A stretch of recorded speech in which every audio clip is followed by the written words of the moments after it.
नमस्कार प्यारे बच्चों, मैं Meenakshi assistant professor Geeta college of education Meenakshi e tutor में आपका स्वागत करती हूँ। आज हम पढ़ेंगे मूल्यांकन।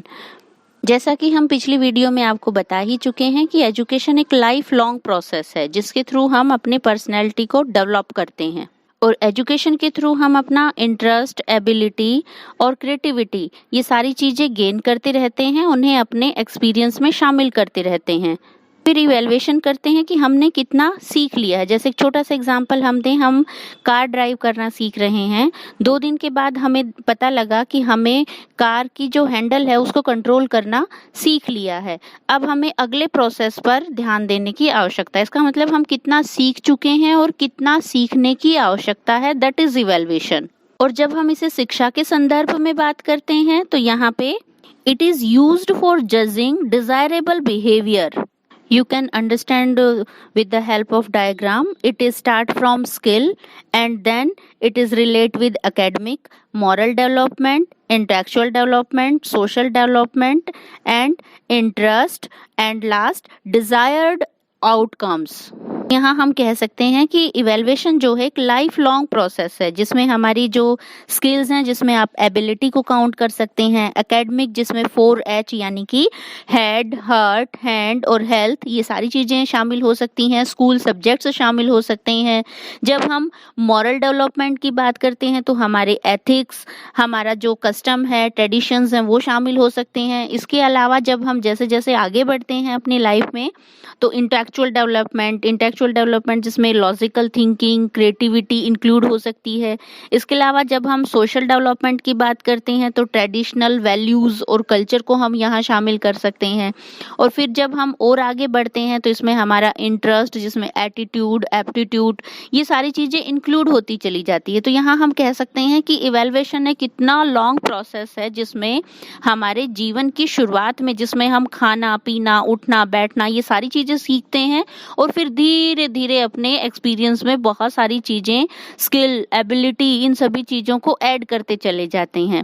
और धीरे धीरे जब हम इन चीज़ों को ऐड करते हैं तो साथ साथ अपने आप को इवैल्यूएट करते हैं कि हमने कितना सीख लिया है और कितना हमें सीखने की आवश्यकता होती है। यही सेम थिंग जब हम अपने एकेडमिक प्रोसेस में इवैल्यूएशन की बात करते हैं तो वहाँ भी वैल्यू जजमेंट की बात की जाती है कि बच्चे ने एकेडमिक पार्ट को कितना कवर कर लिया है और टीचर को उसे कितना और सिखाने की नीड है।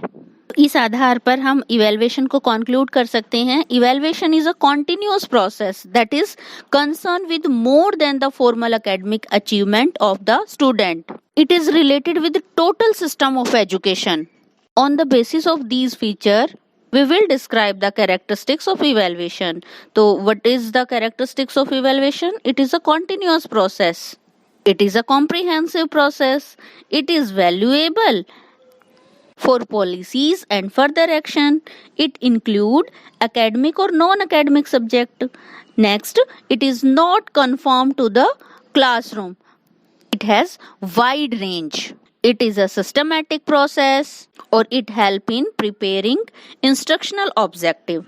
Evaluation process help in assessing the learner's needs. Next, evaluation help in providing feedback to the student. Evaluation help in preparing program material. Evaluation help in curriculum development. Evaluation help in reporting people's progress to parents. Evaluation is the combination of measurement plus value judgment, or we can say quality judgment or quantity judgment. Dear students, कई बार exam में हमारे सामने question आ जाता है कि measurement में और इवैल्यूएशन में डिफरेंस क्या है। वैसे तो हमने देखा कि मेजरमेंट इवैल्यूएशन का ही एक पार्ट है, लेकिन basically measurement is based on numerical portion और it is related with numbers. जैसे एक एग्जाम्पल के थ्रू हम समझने की कोशिश करते हैं। जैसे मैथमेटिक्स के टीचर ने बच्चे का एक टेस्ट लिया है 10 नंबर का और बच्चे ने वहाँ पे गेन किया है 5 मार्क्स। तो 5 मार्क्स जो गेन किया है दैट इज मेजरमेंट।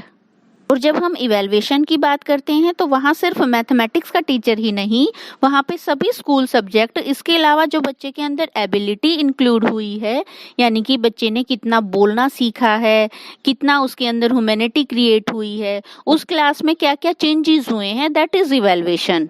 हाँ, हम अपने डायग्राम में देख भी पा रहे हैं कि डिफरेंस क्या है इवैल्यूएशन और मेजरमेंट में। तो इवैल्यूएशन जो उसका एरिया है वो ब्रॉड है और जो मेजरमेंट है उसका एरिया सीमित है। नेचुरल सी बात है, क्लासरूम में एक टेस्ट जब चल रहा है मैथमेटिक्स के टीचर के द्वारा वो मेजरमेंट है, और जब हम सभी स्कूल सब्जेक्ट को इंक्लूड करते हैं, इसके अलावा एबिलिटी को, स्किल्स को इंक्लूड करते हैं, वो मेजरमेंट है। तो इसका मतलब मेजरमेंट का जो एरिया है वो ब्रॉड है और इवैल्यूएशन का मेजरमेंट का जो एरिया है वो लिमिटेड है और इवैल्यूएशन का जो एरिया है वो ब्रॉड है। इवैल्यूएशन तो एक टाइम के बाद हमारा कंटिन्यू स्टॉप नहीं होता, एक टाइम के बाद रुकता नहीं है, जबकि मेजरमेंट एक टाइम के बाद स्टॉप हो जाता है। जैसे हमने बताया कि मैथ के टीचर ने एक पेपर कंडक्ट करवाया, उसके बाद अगले सब्जेक्ट टीचर ने अगला कंडक्ट करवाया, तो वहाँ स्कूल सब्जेक्ट अपने अपने टॉपिक से रिलेटेड होंगे, वो मेजरमेंट कर रहे हैं। और जब हम इवैल्यूएशन की बात करें तो उसमें सभी स्कूल सब्जेक्ट के साथ साथ बच्चे के बिहेवियर में क्या क्या चेंजेस आए हैं वो भी चीज इंक्लूड है। तो इसका मतलब क्या है कि मूल्यांकन सतत और निरंतर चलने वाली प्रक्रिया है और मापन एक टाइम लिमिट उसमें होता है। तो मूल्यांकन में हम क्वांटिटी और क्वालिटी दोनों चेक कर सकते हैं, जबकि मापन में हम सिर्फ क्वांटिटी की बात करते हैं।